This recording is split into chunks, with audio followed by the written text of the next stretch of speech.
Das hier ist Fremantle. Das ist die Fähre nach Rottnest Island. Und das ist eine Banane. Wir haben nämlich schon echt Hunger. Wir haben heute Morgen nämlich schon den Zug hierher genommen nach Fremantle. Das ist ungefähr eine Dreiviertelstunde von Perth entfernt gewesen, weil von hier die erste Fähre fährt. Man kann nämlich nach Rottnest Island auch mit der Fähre von Perth aus fahren. Die kommt dann aber frühestens um 10 Uhr an. Die fährt bedeutend später und da wir gerne die ersten immer irgendwo sind wir früh aufgestanden und fahren jetzt schon um 7:30 Uhr hier und sind dann um 8 in Rottnest Island. Und was ihr in Rottnest Island sehen könnt, das zeigen wir euch gleich.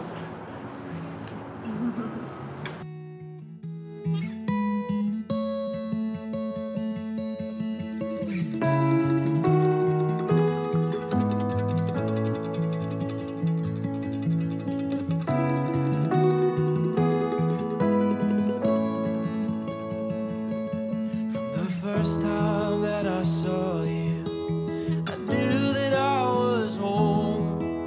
I found a sense of something that made me feel like I belonged. I tasted of a glory that I'd never known before. One glimpse of your beauty and it left me wanting more. Oh.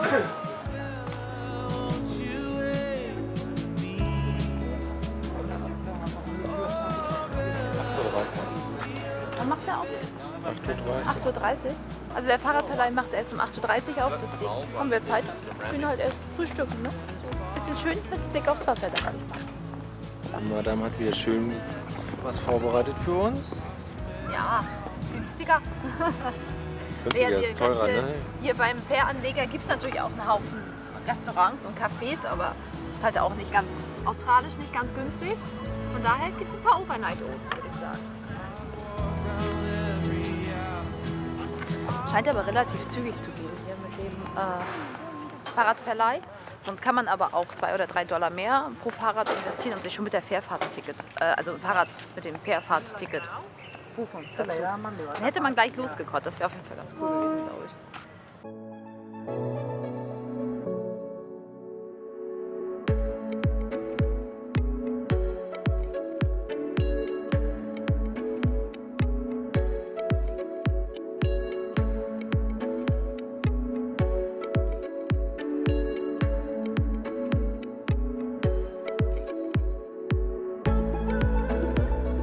Hallo! Hi! So, wir haben euch jetzt noch gar nicht so richtig erzählt, wo wir eigentlich genau sind. Und zwar sind wir heute Morgen mit der Fähre nach Rottnest Island gefahren. Und das ist da. Eine halbe Stunde braucht ihr ungefähr von Fremantle aus gesehen. Und ja, diese Insel ist nicht nur bekannt, weil es hier malerische, traumhafte Buchten gibt mit türkisem, kristallklaren Wasser, wo man ganz toll schnorcheln gehen kann, sondern vor allem wegen seiner kleinen, süßen Bewohner. Und das sind die sogenannten Quokkas. Die wurden früher nämlich fälschlicherweise für Ratten gehalten. Deswegen heißt diese Insel auch Rattennest, Rottnest Island. Die Insel ist autofrei und das Fortbewegungsmittel Nummer 1 steht hinter uns, das Fahrrad. Das haben wir uns heute Morgen geliehen und sind schon die ersten fast 10 Kilometer gefahren. Wir müssen nämlich jetzt nochmal zurückfahren, weil ja, ich hab das Schloss hängen lassen. Ja, ich habe Schloss hängen lassen über dem ersten Fahrrad, was ich getestet habe. Und jetzt können wir es nicht anschließen und an den Strand. Also müssen wir nochmal zurück. Ja gut, ist nicht so schlimm. Aber vielleicht sehen wir dann endlich ein paar Quokkas, weil da haben wir noch keine gesehen. Nein, noch kein Glück gehabt. Und mal schauen, also ob wir auch noch Glück haben werden, weil es wird immer heißer. Es sollen 37 Grad heute werden. Ja. Und die verstecken sich dann halt irgendwann auch, ne? Ist normal. Genau. Also, aber wir halten weiter die Augen offen und werden jetzt erstmal das Schlafsäulen fahren, was ich vergessen habe.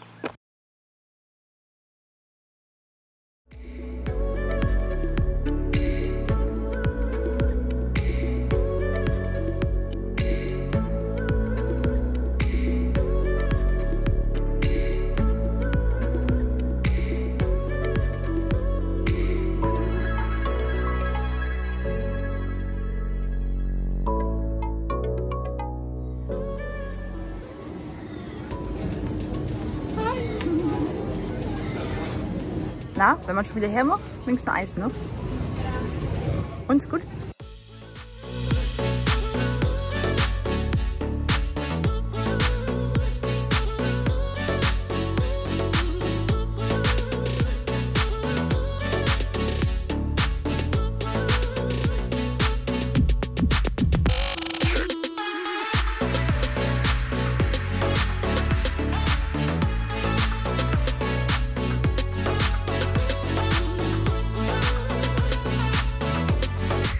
Hier scheint es übrigens auch überall giftige Stangen zu geben, also lieber ein bisschen aufpassen. Dicke Spinnen haben wir schon gesehen. Oh ja. Okay, hier hatten wir unser Kabel leider nicht richtig in der Kamera. Wir befinden uns momentan am westlichsten Punkt von Rottnest Island, dem sogenannten West End. Dieser liegt ca. 10 Kilometer vom Fähranleger entfernt. In der Saison, welche ungefähr von August bis November andauert, kann man direkt von der Steilküste aus Buckelwale beobachten. Vom Westend aus hat man zudem eine tolle Aussicht auf den Ozean und an den Cathedral Rocks lebt eine große Robbenkolonie. Ach so, mega windig war sie übrigens auch.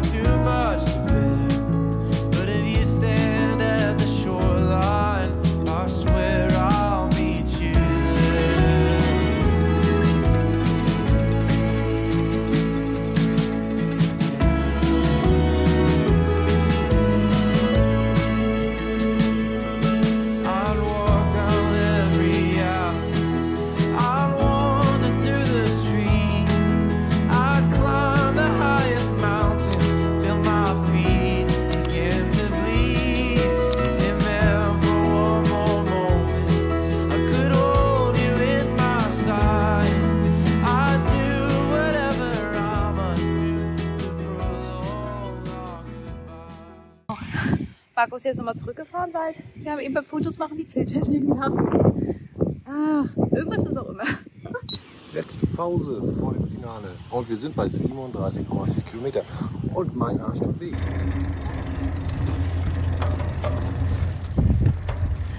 So, wir sind heute hier vom Fährterminal losgefahren, sind dann hier lang die Runde, haben dann festgestellt, dass wir die Schlösser nicht mit hatten und sind deswegen einmal zurück zum Fährterminal. Und dann sind wir hier runter bis zum Westende und vom Westende jetzt wieder zurück. Und ja, jetzt sind wir hier bei den Salzlegen und jetzt geben wir gleich das Fahrrad ab. Und dann geht es erstmal schon wieder weiter nach Hause. Beim Hintern geht es übrigens gut.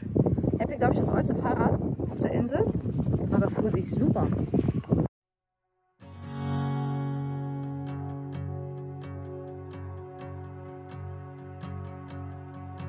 You hold this map, I'll hold your hand. Take this love around the world. Don't mind those crows buzzing around your head.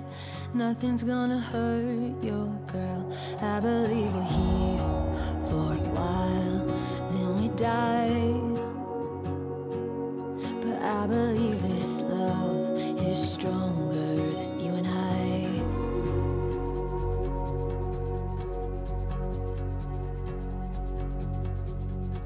Let's take the Jeep along to my dad. I know just the thing to do. Don't mind the law, hard on our heels. No one's gonna come for you. I believe we're here for a while, then we die. But I believe this love is stronger than you and I. I believe we're here for a while, then we die. But I believe this love is stronger than you and I.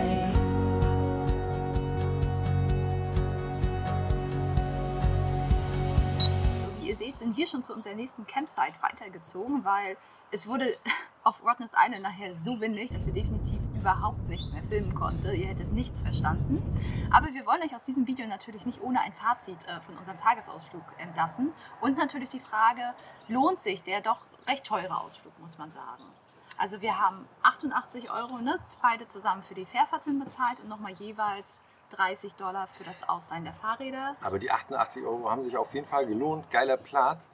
Oben, außen, ganz außen, in der Ecke, da wird man schön nass. Das Ja, ist nach 37 Grad, ist das richtig cool. Auf der Rückfahrt sind wir nass geworden, das war aber echt erfrischend, das tat gut.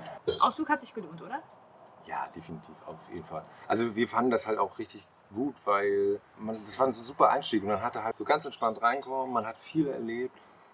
Doch, war sehr so richtig schön. gut, um in den Urlaubsmodus zu kommen, weil man so viel erlebt hat den Tag. Nicht nur die süßen Quokkas, auch sonst finden wir, ist die Insel total eine Reise wert, weil egal um welche Kurve man gebogen ist, das war wie so ein einziger Windows-Bildschirmschoner, fand ich. Also ein Ausblick und eine Bucht schöner als die andere. Wir haben nicht mal geschafft, noch irgendwie schnorcheln zu gehen oder irgendwas.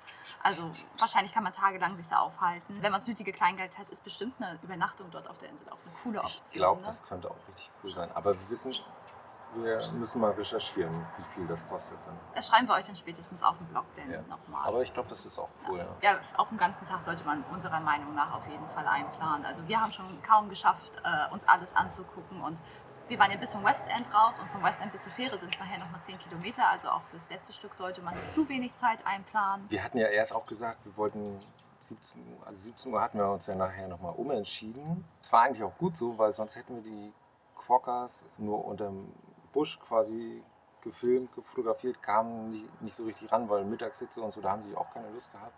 Genau, die sind abends noch mal ein bisschen aktiver wieder geworden, da haben wir dann doch noch das eine oder andere. Ja, da hatten wir ein bisschen coole Glück. Quokka. Sonst wären wir schon weg gewesen. Ja. Obwohl wir auch sagen müssen, dass der Umgang mit den Quokkas, also von den Touristen, auch wenn man sie eigentlich nicht anfassen und füttern sollen, machen das natürlich trotzdem welche und ist schon ein bisschen problematisch. Ne? Durch den Tourismus wird halt der Rhythmus der Tiere halt auch gestört. Und gerade wenn man die dann auch noch füttert mit nicht ihrem natürlichen Flips und sowas. Ne? Ja, mit Waffelbechern mit irgendwas drin. Die haben sie dann auch hingelegt zum Anfüttern. Ja, das ist problematisch. Sollte man auf jeden Fall sein eigenes Verhalten da auch vielleicht noch mal ein bisschen hinterfragen. Ja, wenn ihr sonst nicht so wie wir, so bei 37 Grad über die Insel fahrt, nehmt euch auf jeden Fall eine Jacke mit, weil es war wirklich nachher richtig doll windig, ja, muss man frisch, sagen. war frisch. Und was man definitiv auch sagen muss, es sind zwar echt viele Menschen da mit der Fähre, mit der Fähre angekommen, aber es hat sich dann nachher auf der Insel total verlaufen. Also man hatte jetzt nicht das Gefühl, dass die Insel jetzt irgendwie überrannt war von Touristen. Ja, wir können auf jeden Fall die Tour total weiterempfehlen, war richtig, richtig, richtig schön. Genau, hat sich unserer Meinung nach gelohnt. Ja. Und ja, bei uns geht es jetzt auf jeden Fall weiter mit dem Camper. Und wenn ihr mit dabei sein wollt, dann schaltet auf jeden Fall ein und vergesst nicht, den Kanal zu abonnieren und lasst gerne auch einen Kommentar da. Sonst lassen wir euch jetzt mit ein paar letzten süßen Quokka-Bildern alleine. Macht's gut und bis zum nächsten Mal.